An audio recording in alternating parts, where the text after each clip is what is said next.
Hello there, Leo listeners. Cara here from leolistening.com, where I help advanced English learners fall back in love with their favourite films and series by helping them break free from the subtitles. So, as it's summer, in the Northern Hemisphere at least, I am doing a couple of videos on kind of summer and listening themes, because if you're going anywhere on holiday this summer, then you're going to probably have quite a lot of time ahead of you, at least during the journey. So maybe you've got several hours in the car, or a long flight, or time waiting at the airport. And it's easy to complain about lack of time. I have no time to do anything. But when you're traveling, you have all this dead time that you can use if you're kind of prepared and you think about it beforehand, or even while you're sitting by the pool on holiday. And I think listening is one of the easiest skills to work on during these kind of holiday periods where you're traveling and you have this extra time you need to fill. So consider this kind of like your pre-holiday homework to get all your listening stuff ready for the holidays. So I'm going to have a little chat with you about stuff you know, but it's always good to have a reminder, isn't it? So we're going to talk about podcasts, audiobooks, social media, YouTube, and the classic pen and paper, and why all these are useful for the summer, for traveling, and for listening at the same time. So podcasts are the obvious ones for people who travel. So I mean, if you have a commute, you probably already listen to some podcasts while you do that. As you know, or maybe you don't, you need to have some kind of podcasting app on your phone to be able to download them. So if you've got an iPhone, if you're fancy, then there is an application already built in to your iPhone. If you're on Android or something else, you'll need to download an app like Stitcher or SoundCloud. I'm going to add some links about this under the video if you're wondering what to do. So what's really good about podcasts is you can literally find them about any topic on earth. You just need to do a bit of searching around. So just browse for the topics you're into and listen to something that catches your attention. If you're feeling a bit less confident and you want to listen to something designed for English learners, there are some great podcasts out there, like Luke's English podcast, English Across the Pond, the Aussie English podcast. There's loads of options. Just a kind of quick money-saving tip is, if possible, especially for traveling, you want to download the podcast to your phone, so you're not constantly streaming on the Wi-Fi or over 4G. And that could be a big problem when you're traveling, because obviously when you're abroad, I think most phone companies charge you extra if you use the internet while you're away. Depends on the data limit you have with your phone. I have a crap data limit, so I have to make sure I download everything, even when I'm at home. And then, so once you've got your podcasts application on your phone and you've got some interesting podcasts downloaded, you can sit back and listen. But obviously here at Leo Listening, it's all about not just listening. There are lots of things you can do to make your podcast experience more active and more useful. So you can use a transcript if you've got one, either while listening or after listening. You can read the podcast show notes. So on the website of most podcasts, the show notes are just a summary of the show. You can do things like write your own summary of the podcast after listening and compare it with the show notes. And then you can see if you missed anything, or maybe you wrote a better summary than the podcast creator. You can find a podcast partner. I'll share a link to the article about that, and meet up to talk with them about the podcasts that you're listening to. You can talk about podcasts that you're listening to with your teacher if you have one. You can record yourself speaking about the podcast you've just listened to. You can write a review of the podcast in iTunes. The possibilities are endless for going beyond just listening and improving your overall English skills. So podcasts, love them. Audiobooks we've talked about already on here. They're a great way to catch up with your reading this summer. So instead of, packing big bulky books into your suitcase, just download a bunch of audiobooks, put them on your phone, and then you're good to go. You can obviously read along at the same time as you listen if you have the paper book or the Kindle book, or if you have the text, you can also choose some sections to do dictations with to make sure, are you catching this? Did you mishear or misunderstand anything? If you're using the Audible app, which I love, you can use all the little extra features like sleep mode, clipping, bookmarking. I go on about that in more detail in the video on audiobooks from last time. And I think what's nice about audiobooks or anything where the speech is a bit slower than usual is that you're more likely to understand, and therefore you're going to feel better about your listening and your English. And I think that gives you the courage and the confidence to go into more difficult listening situations feeling a bit better about yourself.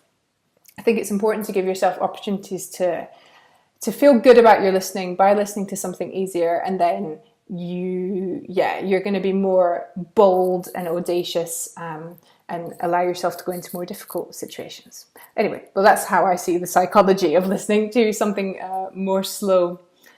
Right, social media. So I have deleted all the social media apps from my phone because I cannot use them in a healthy way. I will just mindlessly scroll through them all the time. But maybe you're more disciplined than me, I don't know. But I think they can be useful from a listening perspective. Because, for example, if you follow Facebook pages where the page creator shares a lot of video, that can be a great way to get a bit of short listening into your daily life. Even if the page you follow doesn't normally share a lot of video, you can click on the video tab on the page and go and have a look at what videos are on there already. Is there something short that you can watch? I have just discovered a really cool Facebook page called Script to Screen, and the way that works is they show you like a movie clip, and underneath, instead of subtitles, you have the actual movie script. So you see, for example, the stage directions and the dialogue. It's very, very cool, and I will link to that. Often news sites and things like this have a lot of video. Again, I'll share a link to a Facebook page like that. Also, Instagram is a good one for video because there are some, obviously some accounts are mostly pictures, but there are some accounts where it's more video. And again, you can find Instagram accounts about absolutely anything. It's especially good if you're into things like, there are some specific language learning accounts. There's also a lot of stuff to do with fitness, fashion, interior design, all this kind of stuff that's very visual. And even if you're following accounts on there that don't tend to do video, I think a lot of people are doing video now in the Instagram stories part of the page. So that could be another option. And those videos are, of course, really short. So, it's not going to take up, not going to spoil your journey too much while you're traveling this summer listening to them. Okay, another resource is YouTube. Yay! So YouTube is awesome for so many reasons, especially as a way to watch short films. That's one thing you can do with it, to watch film clips or TV clips. And the subtitles give you an instant transcript, which is awesome. You just have to make sure you're looking for accurate ones. I have a resource on how to do that I'll share with you. And again, a bit like with podcasts, you can extend your listening and enrich your listening by doing some other things, either before or after listening. So once you've watched a video, you can leave a comment. You can write your own summary and then compare with the description under the video. You can share the videos with friends and discuss what you thought with them. Again, there are loads of opportunities to not just listen, but also write, speak, read, etc. And finally, I mentioned a non-tech tool, pen and paper. For me, I know you could use the notes application on your phone, of course, but I think sometimes it's just nice to actually physically write, and sometimes we remember things better when we do that. So you can easily fit a pen and paper into your luggage, even if you're traveling. You don't need to take a huge notepad or anything with you. Why are these tools indispensable? Well, when you hear a new word while you're listening, you can write it down. If you really want that word to stick in your memory, you can make a sentence with the word. Now, the best thing to do is to make that sentence relevant to you and your life, or you could even do some creative writing about it. I'll share a resource on how to do that. You can pick a tricky bit from what you're listening to and try and write it down and then compare with the original. That is called doing a dictation, and for me that is really the foundation of improving your listening. You can write a summary of what you're listening to, like physically write it. You can, so I mentioned leaving a comment on iTunes for podcasts or a comment on YouTube for videos.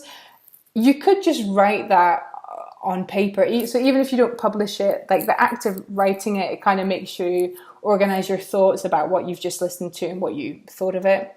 You can use pen and paper to reflect on your listening experience. Now, I love doing this with my students when we work together.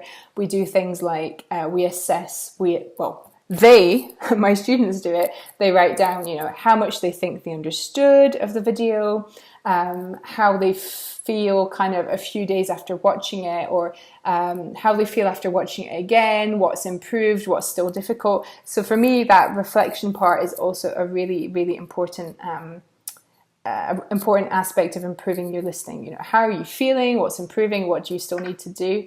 And yeah, that's it. So hopefully that's given you some ideas of what to put in your suitcase before you head off on your summer holidays, and what you'll need to, maintain your English, maintain your listening practice, and, fill all that time that you're going to have ahead of you if you're traveling. So, hope you enjoyed those tips. Let me know where you're going, if you're going anywhere. Certainly, if you're in the Northern Hemisphere, you've probably got some holiday, fingers crossed, during July and August. So, yeah, let me know your plans. Let me know what you're going to listen to. Let us know as well if you have any other sort of tips and tricks for listening while on the road. I'd absolutely love to hear them, because sometimes my listeners and readers give me amazing suggestions that I never would have thought of myself. So I love hearing those. All right, thanks very much for watching. I'm going to be taking a bit of a break over the next few weeks, but I'll be back eventually. So enjoy your summer, and thanks again for watching. Bye-bye.